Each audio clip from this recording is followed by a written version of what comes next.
Hello and welcome back to the channel, and thank you for joining me for another of our interview series. Today I've got the lovely Julia joining me. Hello, Julia. Hello, Richard. Hello. Julia's in because we are both very enthusiastic. Having spoken and interviewed Dr Natasha Campbell McBride the other day, who was the founder of the GAPS protocol, I think it's called, about the gut and all of that. We were fascinated and we wanted to learn more. We've gone out and bought a couple of Natasha's books. One has arrived already. Yeah, we're still waiting for the other one. But we're very pleased today to be able to bring to you, the lovely audience, a GAPS coach. Somebody who's out there actually teaching all this sort of stuff. So we've got GAP coach Emma from Timeless Cookery joining us. Hello, Emma. Hello, Richard. Hi, Julia. Hello. Thank you so much for joining us and talking to us, because sometimes you have a conversation with one guest and everybody gets excited, and then you want to sort of follow it up with people who are actually doing stuff, and that's what you're doing. That's me. Which is brilliant. So could you tell us a little bit about yourself and how you got into this? Because it's not something most people just fall into naturally. Well, like a lot of people, I wasn't well and my children weren't well. And I was asking for help from the mainstream medical establishment. And I was coming away from those meetings feeling a bit disempowered and as though I wasn't really getting to the root of the problem. So by some happy accident, I stumbled on Dr. Natasha's book. And when I read it, it was the yellow one, The Gut and Psychology Syndrome, which is focused more on mental health problems because the gut and the brain are inextricably linked, as we all know. And I just wept, basically, tears of relief, because it explained what was going on with me and my family. And that was about 15 years ago. And now I have a 20-year-old and a 16-year-old, fully functioning, happy, rosy-cheeked, bouncy kids, bright-eyed and bushy-tailed. And what a relief to have found this protocol that helps so much. Natasha, when I interviewed her, said it wasn't easy. So anything worth doing is not easy. Exactly. And when I looked in the book, it gave you a whole list of foods to avoid if you're on the protocol. And that was one of the first things when I cracked the book open and saw, and I thought, oh my goodness, how will you cope with this? Although I realised a lot of that is processed food, but there were some things that were, like it was saying, don't chickpeas. I think it was one of the things, and I cooked quite a bit with chickpeas. We actually love chickpeas as well, so that would be hard. And then I looked at the list of foods that they recommend, and of course all of that is sort of pretty much natural foods and organic and those sort of things. So was it easy for you to start with adjusting? She did also say in the same breath, it's not rocket science, just eat real food, didn't she? Yes. But we've been so led up the garden path with all of this convenience foods that we think, it's got to be quick, it's got to be easy. So when I tried to start doing GAPS, I tried to do it by the book, and it was hard and I struggled. And I was one of those mums at the school gate that when the parents said, you want to come round to play and, have tea? And I'd say, yes, I'd love to, but no bread, no crackers, no pasta, no pizza, no this, no. And yes. Then I sort of flipped it around and went, okay, they can have sausage and egg and bacon and beef and chicken and, lots of vegetables, well cooked with stock and plenty of butter. And have you got any fermented dairy? And they'd invariably say no, Yes.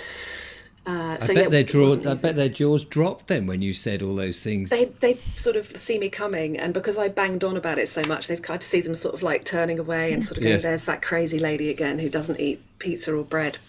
But that was 15 years ago, when there was not much help out there. And then the food industry jumped on the bandwagon of gluten-free and then filled the shelves with all of this supposedly good for you gluten-free stuff, which is just as bad, just as processed, just as rubbish. That's the thing, isn't it? Because we're all relatively ignorant when it comes to food because of the way over the years we've been indoctrinated to believe the nonsense that is on the television and in the supermarkets. And so when these fads or apparent fads come in, you think, oh no, this is going to be the healthy stuff. Yeah, I mean, I even thought, I was believing the government's advice for 5 a day, and I was boasting that I'd have 8 vegetables, all homegrown on my plate, and I know I can see you looking at each other and go, oh my God, that's what we do. Yeah. But some of those vegetables are extraordinarily high in certain naturally occurring plant toxins that you need to watch out for and not have too many of. So, for instance, spinach, which came as a real shock to me, and chard, which I'm a champion chard grower. When I had my veg box scheme for 10 years, Demeter certified biodynamic grower with a veg box scheme, putting veg boxes out there 48 weeks of the year. This was like 10 years ago. I would always have chard in them. And I feel as though I need to apologise to my clients now because that's really high oxalate and we need to watch out for those. So what does that mean, high oxalate? Oxalates are... calcium oxalate is a naturally occurring plant toxin. The plants put them in the leaves to stop the animals and insects eating too many of them. So that's why chard grows so beautifully, because the slugs and snails don't really want to eat it because it's got so much oxalate in it. So calcium oxalate crystals are what cause kidney stones and loads of other issues in the body. There's ways of getting them out, but you don't want to put too many in to begin with. So peanut butter, almond milk, rhubarb, kiwis, potatoes, chocolate, they're all quite high in oxalate. And we've been told, chocolate's a superfood, it's all right to eat chocolate. It's okay if you have a few squares every now and then, but if you're a bit of a chocoholic and you eat it all day long, it's going to be building up in your system. And I wonder whether these crystals building up in our system are affected by the Wi-Fi, affected by the EMF frequencies that we're all exposed to over the last 10 years. Well, I mean, that's one of the things that's so difficult to work out these days. There's so much radiation and all, in our modern society. If you go back 100, 200 years, there was none of that. And of course, our diets were very more simple, but we were eating lots of potatoes and potentially chard as well. Well, potatoes, they've known about oxalate overload from societies that have depended on potatoes as their staple, in Ireland, for instance. And also, when I got my pigs, I had a pig club on my small holding where you would own a share of the pig as it was alive so that you could decide how to slaughter it and how to make sausages and do it all yourself and not be involved with the so-called authorities legislating about how you should farm your animals, which was a great little setup. But when I got my pigs, the farmer said to me, don't feed them just potatoes because they won't breed. And I was like, why not? He went, I don't know, but they won't. And I went, oh, okay, fair enough. I know now why. Right. So, I mean, pigs, in my mind, you'd if you had the space or you had the area, you'd let them root around forests, and so that they could eat the nuts, and particularly in the autumn, because that's what they used to do. We had ours underneath the oak trees, and they would get fattened on the acorns. Yeah. Oh, how brilliant! Well, that's interesting. Now, we know that one of the things that Natasha was saying, because she started in research in autism, didn't she? And so that is something that's quite interesting to us, because we've got friends and family members who have problem children, if you like. I mean, that's a nasty term, isn't it? Yeah. But it is a problem, though. But it is a problem. It's a problem. Absolutely. Yes, absolutely. It's a big problem, and something like 1 in 35 kids in the US, at least, those numbers are known, have signs of some kind of disorder. They call it all these different names: ADHD, ODD, oppositional defiant disorder. You name it, they call it. I don't know what, but I don't care what names they call these things. For me, it's varying degrees of toxicity in the body, and we can do something about that.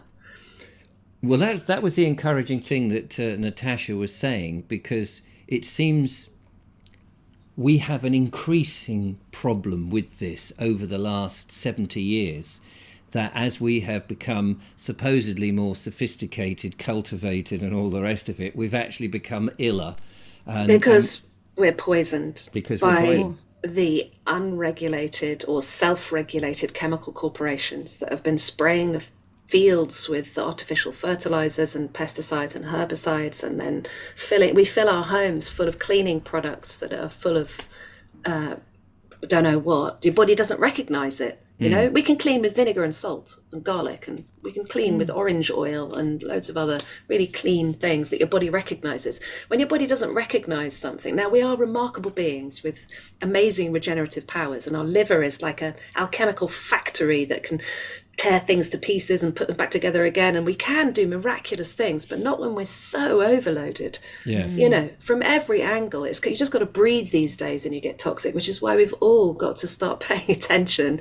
Because I'm smiling and laughing because if you don't laugh, you cry. That's it. You know, if we don't start paying attention, fertility is going down, you know, and it will continue on that path until we start building our bodies of really strong stuff. Healing and sealing the gut and recolonizing it with fermented foods. It's what we've forgotten how to do. So actually, whilst you mentioned fermented foods, the term to me sort of sounds rather gross, only because in the past I've tried doing fermenting and things have gone awry, and you think, oh my goodness. So what does that actually mean? Do you know what fermented foods are? Fermented foods, it sounds strange, doesn't it? Go on, what are you going to say, Julia? Well, I was going to ask Julia if she knew what it was. I understand the concept, but I don't know if I can explain the words. I'm sure yes. Emma perfectly will. Well, I mean, where does bread come from? Bread is fermented. So that's where does wine come from? Where does beer come from? What about cheeses? They're fermented. You know? Oh right. Oh okay. Yogurt, that's fermented. Because I always associate yeast with the fermenting process, but is that not necessarily true? Is it? Bacteria and yeast, but our guts are colonized by a myriad of trillions of bacteria and yeasts and all sorts. And because of the low levels of antibiotics and all the toxins out there, that biodiversity has been slashed, probably by half at least. Wow. And that's what's causing all the problems. So we need to have a wide biodiverse variety of microbes in us. That's what we're made of. You're made of germs. Yes. And our culture is all about destroying germs. You know, we all want to just isolate the bad bug and kill it. But actually, the minute you're doing that with antibiotics, you're basically killing yourself. Yes. I know that you watch the adverts on the I don't have a television now, but in the past I'd watch the adverts, and they would have these sprays and everybody wants to kill everything off. And as a kid growing up in the 60s and 70s, we just got out into the fields, we got dirty, we had a bath once a week. I mean, most people would sort of laugh at that and think, oh my God, you grubby old thing. And we didn't have antibacterial this, and you know, we had. Well, I can remember Domestos. I mean, I don't mean to advertise, but you know, that kills all known germs dead is stuck indelibly in my memory from adverts from the 1970s. Yes, but that was sort of stuff you shoved down the loo or down the drainage in the sink. I can't remember people being so stringent on every surface, and you know, there was and now all of the sprays and everything have 99.9% of bacteria killed, and that's the thing. You see, what happens to that 0.1% of other germs? They mutate into superbugs, like in the hospitals. Right. But that's why we don't want. If we're going to do any kind of cleaning like that, really, we want a bacterial spray, not an antibacterial spray. We want to colonize all the kitchen surfaces with good bacteria, which is what it's like in my kitchen, because I've got kefir on the go and yogurt and cultured cream and water kefir and kombucha and sauerkraut. They all begin with K. I don't know why, all these ferments. Kraut juice, kimchi, you name it. So basically, fermenting is a great way to preserve your summer vegetables through the winter. It's very high in antioxidants and vitamin C. You know, they just sit there, and you don't need a fridge. They're in a cupboard at the back of the cupboard, you know, or at the front larder, of the in the larder. And dairy is an amazing ferment. You know, dairy, we can make cultured cream, and we can make yogurt, and we can make milk kefir. And all of those are so insanely high in probiotic bacteria, lactobacillus and bifidobacterium. And I mean, some of these cultures, some of these bacteria are absent from the majority of the population. And there was a bacteria that used to eat oxalates. We don't seem to have it anymore because of the low-level antibiotics in our food systems, and because we take antibiotics and medications and pharmaceuticals and things. And because, so there's one. I was going to say there's one. There's one particular one called Lactobacillus reuteri that you can make your yogurt with. And there's a really interesting guy, he wrote a book called Wheat Belly, who sells I've heard of this book. Yeah, it's a really interesting American guy. And this particular culture, when people make their yogurt with it and eat it regularly, they're reporting that they like to be with their co-workers better. They're enjoying the company of their family better. They're waking up feeling a bit fruity for a long, when a long time they haven't. They're having slightly erotic dreams. They're like, what's going on? It's the gut microbiome affects us more than we could even possibly begin to believe. And when you start getting out the poisons and getting in the foods that really feed your microbiome, you just start to feel dramatically different. And the world looks like a different place, literally. Yes.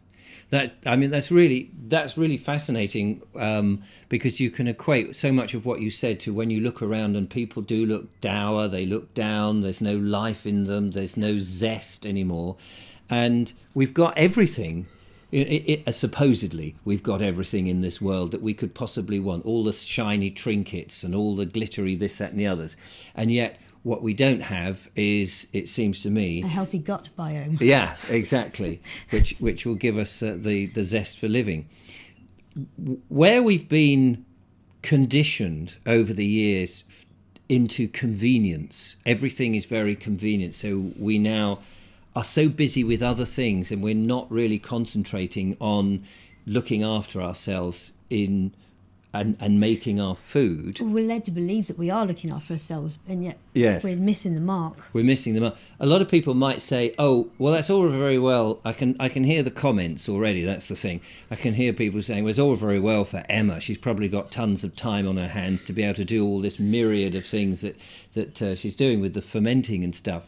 Presumably, there is a commitment to all of this, and it's time consuming. But I'm going to guess you're going to say whether where you put your time is towards where are you going to put your time, towards your better health or to exactly flippant and I called it Timeless Cookery, my business, timelesscookery.com. I called it timeless because no one's got time. Yes. So I want it to be timeless. I want it to happen instantaneously, just like that. 5-minute jobs. That's all I can manage. Most people who get involved with GAPS are a lot of exhausted mums or people with chronic diseases, fibromyalgia, chronic fatigue, multiple sclerosis, when it gets so bad that they can't function and they're like, help. And they're like, okay, try this, try GAPS. And they're already ill. They're already sick. They're already tired. They haven't got energy, Exhausted mums with hyper kids often. That's where I started with this story. I was finished at 4 o'clock every afternoon. Finished, I didn't have any energy. 4 o'clock, that was me done. So what I've done is tried to make it insanely easy and tell people when's the right time. Do your cooking in the morning when you've got a bit of energy. So it's there, ready for when you're hungry later on. Do 5-minute jobs at a time. If you start a job midway and you get called away by the kids or someone you're caring for or something, don't worry, you can drop it, because we're not germ theory orientated on GAPS. We're terrain theory orientated. So and you've got to fiercely claim your sovereignty. If you want health, you have to be fierce about it. You've got to spend some time and energy claiming it and doing it and getting on with it. I don't want it to take ages. I also called it Timeless Cookery because it's referring to the timeless wisdom of our ancestral heritage. This is how we all used to eat. It's how Grandma used to do it. Yes, I mean, modern society has cajoled us into believing that or not so much believing, but making it necessary that we work extremely long hours, that when we're working for, on the whole, a lot of corporations, or if we've got small independent businesses, they require a lot of input.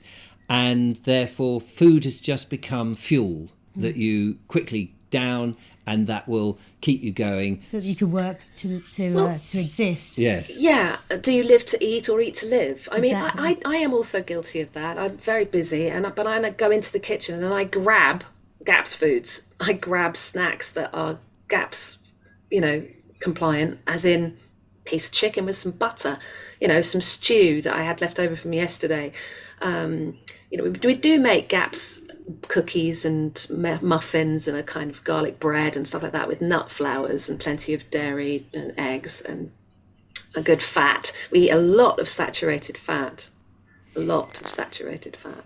So because I know I was reading in there that wheat and rye and spelt and things like that are supposed to be not good for us. Is that even if they are heritage grains? I think if they've been grown in a lovely soil that hasn't been sprayed and that they are heritage grains which have a different proportion of protein to carbohydrate in them, those heritage grains. Not being mucked about. And not been mucked about, and then are also fermented properly. If they're really, really well fermented, like for 72 hours, really, you want to get rid of all the lectins and break down the proteins in the gliadin of wheat. So when you're making bread is that the proving stage? Yeah. You have to excuse my ignorance. So because I make my own bread, but sometimes I make it too quickly. Clearly, that you mix all the ingredients up and you make it into the dough and you've done all your kneading and what have you, and then that proving stage, leave it for, like you're saying. I'm not entirely sure because I'm not really a bread maker. I don't eat grains and I haven't done for 10 years. So you're not talking to the right person for bread. Okay. But is that the time when the fermenting is happening? The fermenting transforms the proteins into something that's actually digestible. Right. But the trouble is, you see, our guts are so broken these days because of all the pharmaceuticals, because of the low-level antibiotics in the food system, because of the cleaning products and all the other things we've spoken of, that we're not capable of digesting things properly. And the pathogenic gut bugs, which are the opportunistic ones that sort of, if you do take antibiotics, some of your microbiome will die. And the pathogenic opportunistic bacteria would just fill that void because nature abhors a vacuum. Yes. And so then they're, usually if the biome is nice and balanced, they are overpowered by the good guys and then you're happy. But if the bad guys are having a party down there, they're just going to be flooding your system with toxins and also causing damage to the gut lining, actually making holes in the gut lining. So you have this permeability where whole pieces of undigested food get into your bloodstream. Like even if it's a biodynamic strawberry, if it's not digested properly, some of it's going to get into your bloodstream and your body will be like, what the hell's that flying around in my bloodstream? Send out the alarm bells and inflammation begins, and that could manifest in a myriad of ways depending where your weakness lies. That could be an itchy skin, or that could be a migraine, or that could be achy knees, or it doesn't really matter, it's inflammation. Yes. So I don't care what they call the disease. There is no disease really, there's only toxicity and deficiency. So what we're doing on GAPS is getting rid of the toxicity, getting rid of the deficiency by eating really nutrient dense foods. And then we're starving out the pathogens because they like to eat sugar, and grains are sugar. Right. The pathogens like to eat sugary stuff. So we just starve them out. We don't give them any food. And then we eat a lot of beautiful probiotic cream and yogurt and kefir and kraut juice. And I'm just having a little bit of, this is water kefir and kvass, it's called. Kvass, made with a little bit of beetroot. Probiotic drink. So just all day long, you're just continually taking every mouthful fats and ferments. That's the rule. Every mouthful, where's my fats and where's my ferments? I want saturated fats. I don't want vegetable oils ever at all. Not even, sunflower oil. No. Read your Olive labels. Olive oil, if it's cold pressed and extra virgin and in a nice dark bottle. But you've got to be careful of your sources because they quite often cut it with other oils. Yes. And actually, we've been sold this eat the Mediterranean diet, but it's not all that, It's. Talking to you now, it makes me wonder how the population is actually alive or survived at all. I'm amazed at our resilience. Yeah. We're so resilient, considering how poisoned we are. But having been through it all for the last 15 years and being varying degrees of poison and toxicity and getting heavy metals out of my system and amalgam fillings out of my mouth and, building up my strength with these nutrient-dense foods and going through the healing process, I know how I felt at the beginning, and I thought I was kind of okay, but I had white flecks in my nails, just that a little message. Have I got white flecks right now? Luckily, I don't have it. My tongue was coated; it was white. Stick your tongue out. I brushed my I've tongue. just had yogurt, so mine's a bit white at the moment. Mine still looked white. I know, but we're on screen. We're on screen. But yeah, there are little messages from your body, and if we ignore these little messages, like, oh, I get a headache every now and then, or oh, I've got PCOS. They've told me I've got polycystic ovaries, but it's only a few lumps. It's okay. It's a message from your body saying, do something, please, now. I need to get these toxins out. And it's not that difficult, actually. I don't think it's that difficult now, having been through it.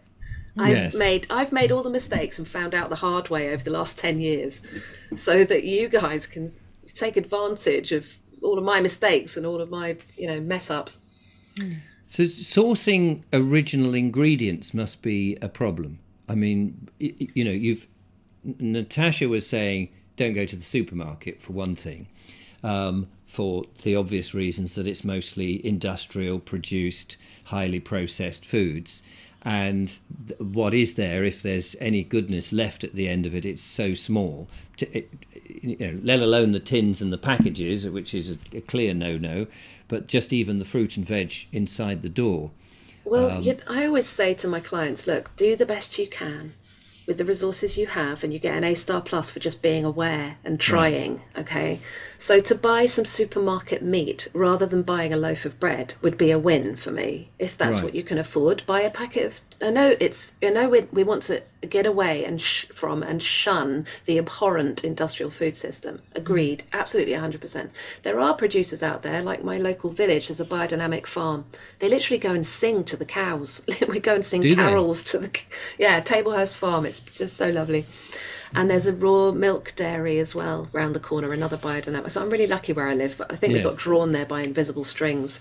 And there are producers, if you go out and look for them and go and try and find them. If it means this much to you, go and do it and support them. Lots of community supported agriculture schemes. Go and offer help. How can I help promote your farm? How can I help you set up a farm shop? How can we get a group of people together and say we're willing to pay the farmer to diversify his crop, so he's not growing just one field of carrots. He's going to do strips. He's going to do some spuds, some carrots, some courgettes, some leeks. He's going to keep chickens so we can have the eggs. He's going to keep a few porkers so that we can share the harvest. Yeah. Yes.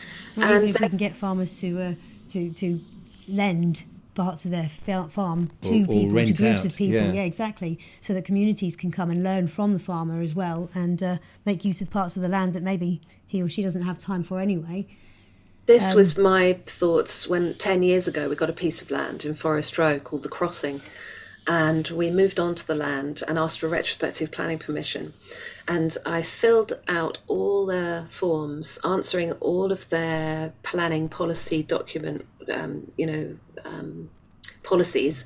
And I felt as though we answered 18 out of 20 of their requirements. They wanted local food, they wanted rural enterprise, they wanted... and I could see 10 years ago, we need more small holdings. And I was working with the Land Workers Alliance to be present, to represent the peasant farmers at DEFRA white paper consultations and things like that. But I could see the way it's going. They're closing down at such a rate, the local small farms. We need to get out there, go direct, try and support them in any way you can. It's really... Yes. important. I mean, I think there's a turn now. I think because of what we've gone through, a lot more people are becoming aware of the importance of their health and, by association, food and where they're getting it. And I think, although it seems to me the powers that be are trying to close these things down because it seems the diktat is to try and push us into ever more confined areas, and eat in a way that's not actually very conducive for us. I think there is a back, what would you call it, a pushback, and grassroots-led organisations are springing up all over the place to sort of combat this. And I think that's going to grow over the next few years. Could you tell us, one of the things Natasha was talking about was the spirituality of cooking, of loving your plants. I mean, you mentioned they're singing to cows, and the vibrations that go into the food. Now, this is a new part of the journey that I'm on. Julia is a bit more spiritually aware. Yeah, I'll sing to all my animals, so that would be something I'd definitely do if I ever get any cows. She'll be there with the courgette I'm longing. Going, give me courgette, give it to me. You are so yummy. It's in my belly. I'll have it for tea. Courgette. Anyway. Hey, have you heard of electroculture? No, what's that? Electroculture. So literally get a stick, get a cane, coil some copper wire around it, clockwise, and stick it in the soil next to one courgette plant that you've bought from the nursery, and then plant another courgette plant that you've bought from the same nursery on the same day, and see the difference that you get from just that copper wire on a stick. It's literally harnessing the ether. It's like free energy. I don't know how it works, but it's just gobsmacking. Wow. Yeah, man. Intriguing. That's not spirituality so much. That's about the invisible forces that are all around us, which we can all benefit from. But, you know, I've just recently, I don't usually get much stick online, but recently I had a rampant vegan or vegetarian, I don't know, telling me what a terrible person I was for encouraging people to eat meat.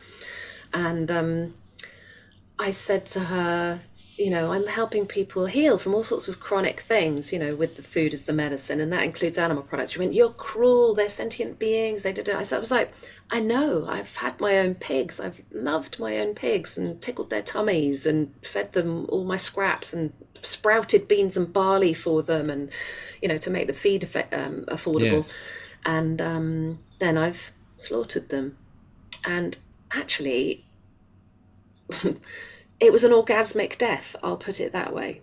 It was evident that it was an orgasmic death that my pigs had. And then we skinned them and made them into sausages. And, you know, yes, it's a humbling experience and does, you know, really, it really gets you, it really affects you when you're killing your own animals.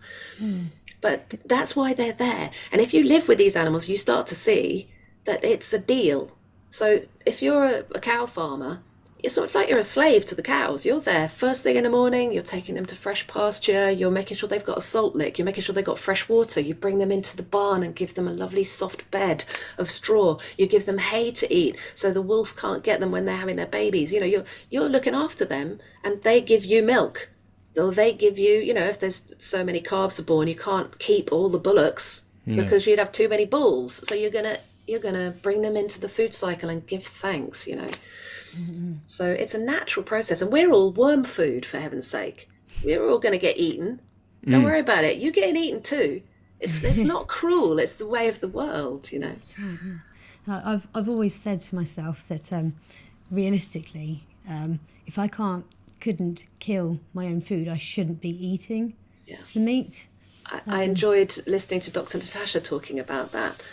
Yeah, because I've killed my own chickens as well, and it's actually a gentle process. You put a little towel around them, or a little a bit of rag or sackcloth or whatever, so their wings don't flap, and you get them all tickled under the chin, so they're just like half closing their eyes, you know, and then you just fold back the feathers, put the head down on the block, and with a very sharp knife slice the head off, and then you've got a chicken for the pot. And if you're trying to heal and seal the gut and actually come alive and recolonize your gut and do all those good things, it is necessary that you know what it feels like to dispatch an animal.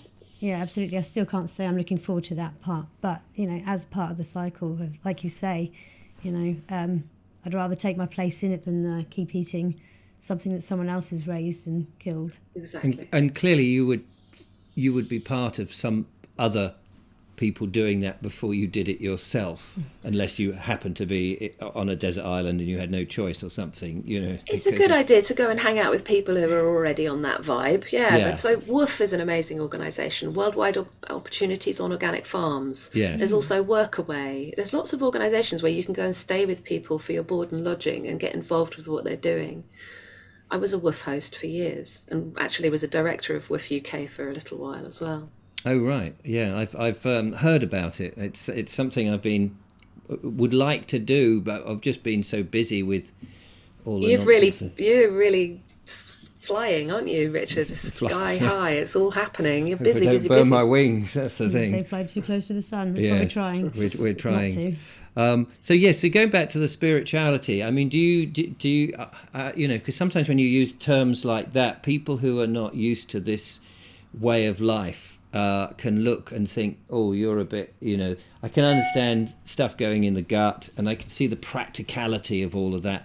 But then, people will mistake it for some religious cult or something like that. Really? Well, okay, if you Well, like. I'm judging by the comments that are likely to come in. Don't worry.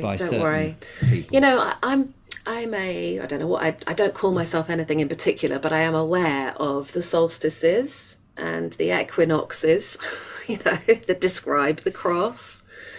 And the cross-quarter festivals, Beltane, we've just had Beltane. We are at Beltane now. It's the maypole celebration of the year with the maypole, the big phallus with the streaming, ribbons coming out of it, and the maidens dance around the maypole. It's a fertility dance, and then we have Harvest Festival, Lammas, and then we have a Halloween fire festival. And I've missed one out. Oh, there's the 2nd of February is the Imbolc. It's the returning of the light. So I'm aware of those festivals, and I try to mark those festivals. So when it's the longest night, I mark the longest night, the 21st of December. Yes. And I recognize it, and I say thank you that the light's returning, and I mark the summer solstice and give thanks for that. And I mark the equinoxes, the time of perfect balance, when the day is the same time as the night. This is the natural cycles of life. And so if I have any kind of religion, it would be a nature-based one where I'm actually standing with my bare feet on the grass, looking at all the directions and giving thanks for all there is, and knowing that I am part of this huge network, vast network of energy, and then, thinking about things like the electroculture. There's that wire, that antenna going up into the ether and bringing in energy so that it grows your vegetables twice as big as, you want to give it a try, that really, honestly. Yeah. But that energy is something that we all have access to as well. And if your antenna, your whole body is an antenna, your DNA is an antenna. And if your whole body is an antenna, what kind of vibes are you picking up? What's your antenna built of? What are you building your antenna of? Is it made of bouncy, strong, springy stuff, collagen, gelatin, amino acids, or is it made of calcium oxalate crystals? If you're a vegan, vegetarian, raw juicer or whatever, what's it made of? Are you going to shatter, or are you going to actually bounce back? Yeah, flex and bend. Flex and bend, flexibility, exactly, yeah. So, this is really interesting. We are hoping to find a small holding ourselves, or a piece of land with probably a derelict building that we can try and put together to live on, so that we can get into this. Because Julia and I we have separate lives. We're not actually living together because of circumstances, and so we come together and we spend as much time as we can together. But this is the next step for us, and of course your boys want to join, join us. We need to involve them in the farming process. And milk the goats and make the cheese and collect the eggs and lovely. And all of that. All of the stuff kids should be doing. Yeah. And getting back to that nature, because, I'm now of an age where I spent most of my life in an artificial world, and I this is why partly why I've got so involved and forceful into this, because we've gone through this period where the world turned upside down and mandated things that were not healthy for us, and B, there's a lot of hurt and there's a lot of pain, and people are beginning to wake up to the fact that these artificial ingredients are highly toxic and not good for us. And there's just been this ever-growing pessimism in the world, it seems to me, and negativity, and we've got to get on top of that. So suddenly aware of all of this. Now, other people may well also be aware of all of this and say, oh, that's great. We'd like to get a bit of land and get back in the soil and all of that. But you sort of answered that with the woofing and the other schemes that will come about. But it is essential, really, to try and break away from this awful 9 to 5, slap in the food in the microwave, sit in front of big screens, and that sort of very limited circular living that people are doing, and to so get you want back to work to survive. No, yeah. what we're doing is working to exist. What we want to do is work to live. Yeah, exactly. So tell us about your website and what you're doing, because you're promoting, because it's all very well talking about the sort of mechanics, as it were, but people want to be able to have the practicality side of that, of actually going and go, okay, what can I do What with do you do? Yeah, What with do a you do? sweet potato or whatever it is. I don't do sweet potatoes because they're quite So high that was a bad oxalate. example. But there you go. I knew whatever I said would be the bad example. But what we want is low ox, not no ox. We just want to be aware of the oxalates and not overdose on them, kind of thing. So yeah, I've got a GAPS app. I've got an app, and I teach people all over the world about the food as the medicine. And it's in my very messy kitchen, with my slapdash kind of like chuck it all together and see what happens. I'm trying to encourage people to come to their senses and use what they've got to get a little bit creative. So I give them principles to work by rather than really strict recipes. It's like, okay, what have you got? Okay, let's work with this. Let's go low ox veg today, and then make sure you've got all your good fats in there. We want tallow, we want lard, we want goose fat, we want butter, we want cream, we want ghee, all of those good fats. Coconut oil's okay. But why send a boy to do a man's job? Because you need the animal fats, really. Fish oils, very important. So I try and have fun with it. So I've got people, with pancreatic cancer and bowel cancer and fibromyalgia and all sorts of like debilitating diseases, but we have a laugh. I'm not going, oh my God, I'm so sorry. It must be terrible. You're really bad. No, it's like, we're like, right, come on then. What are we going to do? It's like life's a game. Yeah. Life's a game and you've got to play it. Like they've come to the realization of everything we've been talking about, the poisons and I cannot help but conclude that there is some kind of agenda to weaken us. Veganism, for heaven's sake, that's got to be an agenda. I just can't believe the number of vegans I help recover. I help them. Their babies have got blackened baby teeth. And we're helping them to change that round so that when their black baby teeth fall out, their pearly whites come showing through. And we're laughing in the face of adversity. I think that's the only way you can can cope with it. Yeah. Laughter's a great healer. Yeah, absolutely. So but that is such a positive and vibrant attitude to have. To be able to laugh. It's the only one to have, Richard. Right. And it's the best way to actually counteract the nonsense going on out there, because they want us in a permanent state of fear.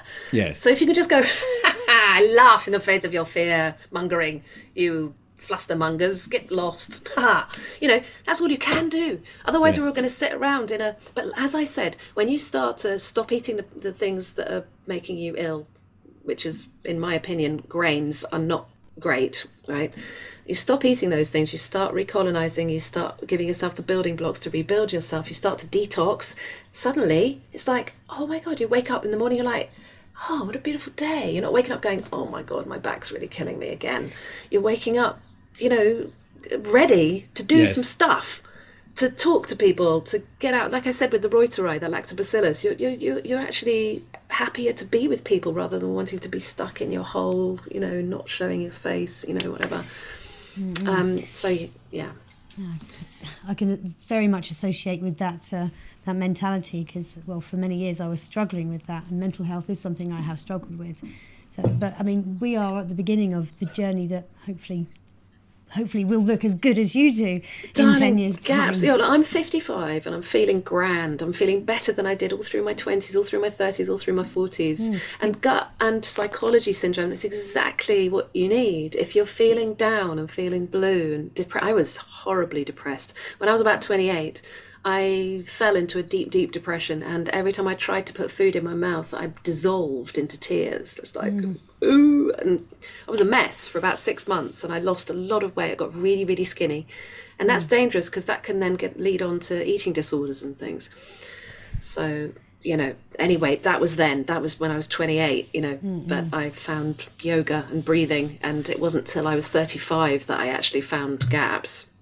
So I think I inadvertently starved myself out of that depression, fasted myself out of that depression. But now, feeling how I feel now, I'm like, oh my God, this should be everyone's birthright.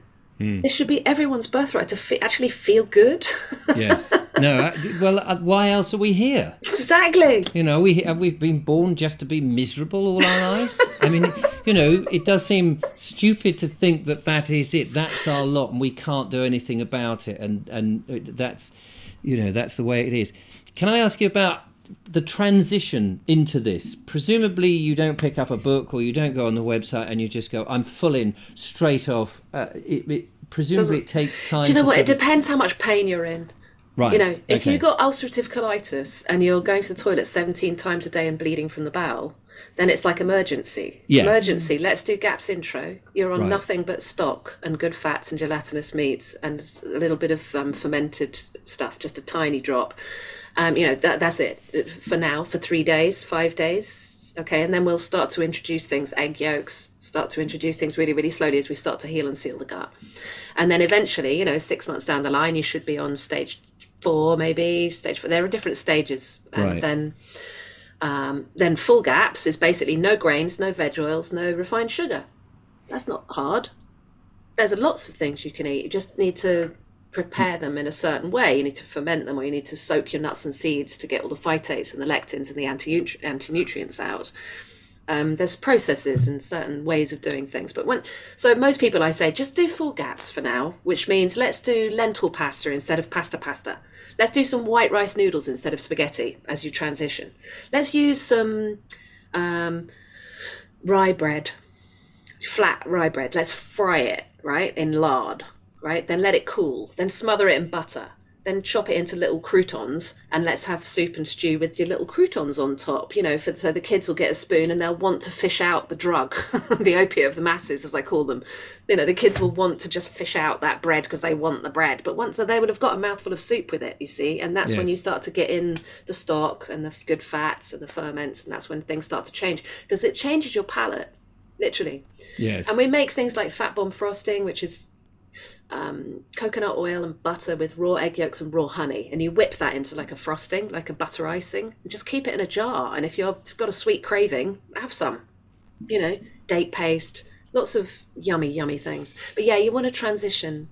And I mean, the first thing you need to do is have a change of heart and a change of mind, and you need to realize what's been happening and go, right, I see you, I see what's happening, I can see how I've been duped. I accept it in neutral acceptance. I'm going to live in love from now on. I'm going to love me first. That's not selfish. No. That's not selfish. You've got to love yourself first. Put yourself, like when the plane's coming down, you put on the oxygen mask before you help the kids. You know, and people need to make that decision and go, do you know what? I'm having it.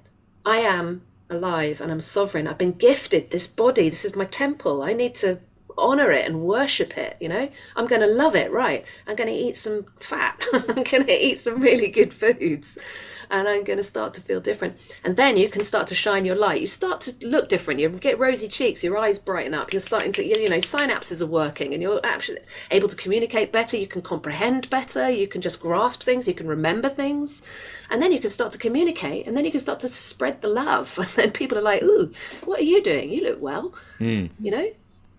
So, and this whole thing, the GAPS diet and the whole philosophy behind it, it's not just there for when you're ill. You know, I mean, This is the thing, Richard. I wish people would just grasp that fact, because they always come to me when they're like, I've tried everything and I've been to the doctors and I've done this, I've tried that, and then they're like, and I'm at death's doorstep and please help. And it's like, okay, get a chicken, stick it in the pot, start drinking that like tea. You know, and they're like, oh God, I can't. It's like, come on, you can do it, come on. It's not difficult. And then, like I say, if you've got little messages, like you get a headache often, or you got that's an electrolyte imbalance when you get white flecks in your nails, or if you've got fungal toenail infections, that's a message, do something. If you've got, you know, verrucas, that's a message, do something. Do something big. Do something drastic, actually, that's going to fundamentally change your very being. Because then you can start to really engage with life, you know. So don't come when you're desperate. Come listen to those little messages from the body and go, I'm going to do something about it. I'm going to do something about it now. You know, acne, thyroid problems. So many women, their hair's thinning, their hair's falling out. You know, it's like, that's a message. You need to do something.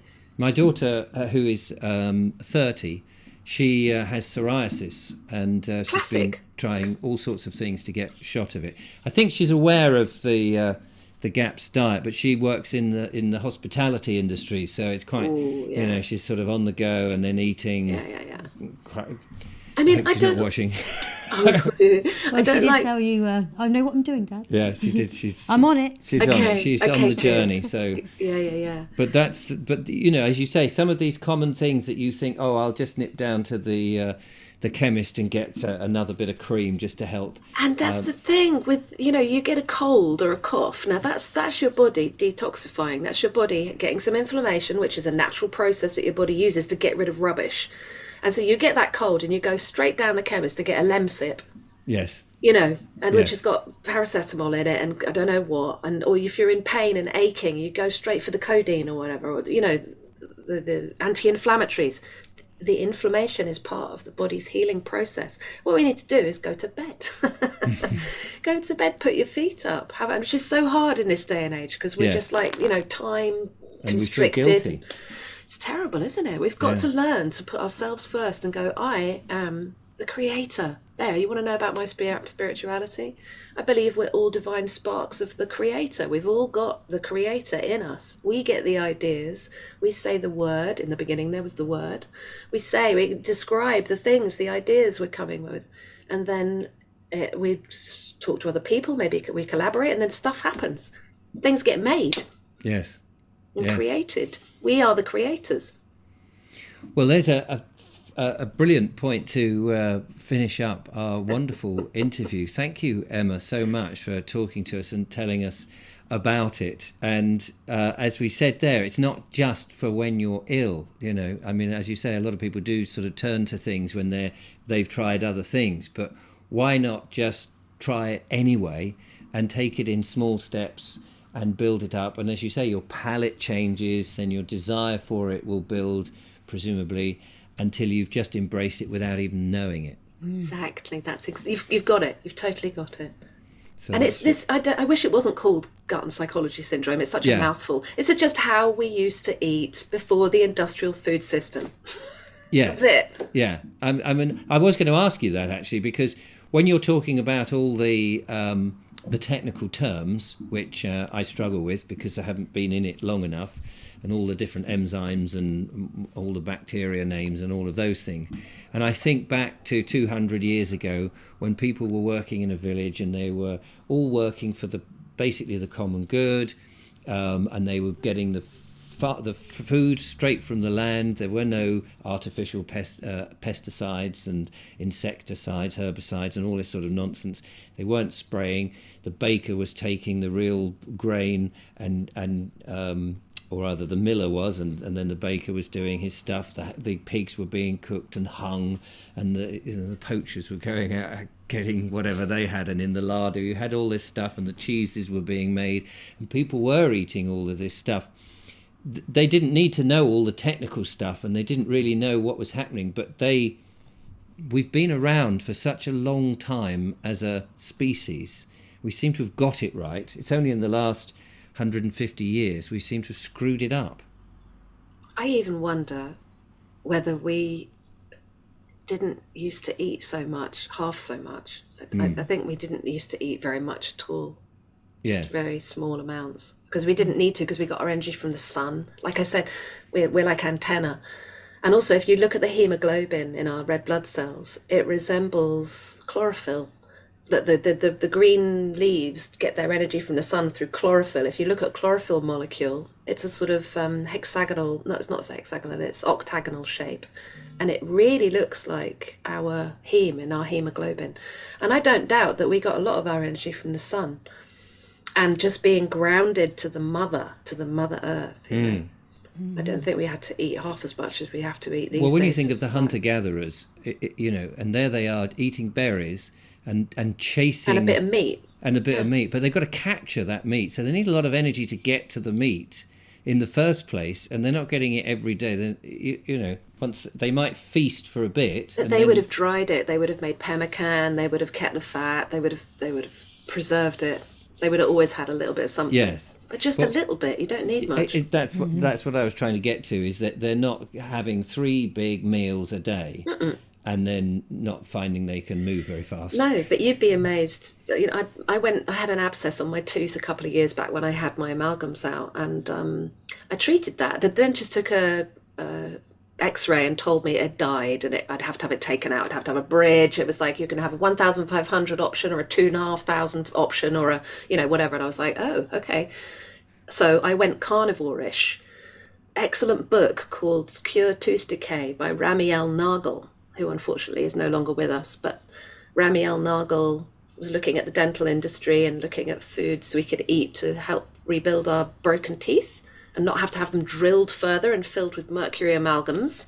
Cure Tooth Decay, carnivore-ish. So not fully carnivore, but lots of fermented dairy, fermented veg, lots of meats, lots of fats, eggs.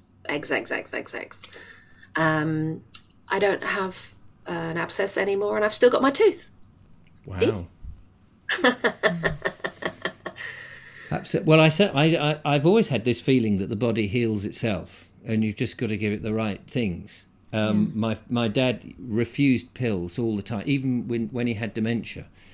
He refused pills, and I've sort of had that notion in me, which I think has been partly my saving grace to date. Well, dementia is caused by amyloid plaques in the brain, which come from lectins, and lectins are very high in things like beans and pulses and chickpeas and things like that. So we need to carefully prepare them and then not eat them every day. Yes. Give your body a chance to get out. Sorry, go on. Yeah, no. I was just going to bring it to an end. I mean, we could talk all day about this. It's an amazing subject. But I hope to our lovely listeners and viewers that this has been an extremely worthwhile conversation and has people itching to look at their, not itching literally, to just suddenly aware, words have meaning, don't they? That they're keen, there we go, that's a better word. They're very keen to explore a whole new way of approaching food and their lifestyle. And of course, go and check out your web pages and your app and all of that. And thank you so much for telling us a bit more about it. We were so excited to talk to Natasha, and she sort of really whet our appetite. We've gone and got the books. And for us, it's something that we are definitely going to explore. Great. Close to I was so glad to see Dr. Natasha on your show, because she's paved the way and sort of explained things. If anyone hasn't seen that, they should go back and have a look. So people can find me at Timeless Cookery on Instagram, where I do little tips and tricks, quick little gap snacks and stuff like that, and have a bit of a poke at fun, poke a bit of fun at the so-called authorities. Good. And I also have a YouTube channel, Timeless Cookery. And you can find me at timelesscookery.com and join my Timeless Cookery Club, which will give you access to the GAPS app and learn how to do all the cooking, loads of videos, loads of how-to videos and the core teachings, and then all questions answered in the support group, which happens to be on Facebook, but I just can't find anywhere else to host that just now. I've never Facebook. heard of that. Facebook. I see. Facebook. Yeah, there you go. I thought it was just another. There's so many of these bizarre face ache, as I like to call it. Yeah, exactly. Face ache.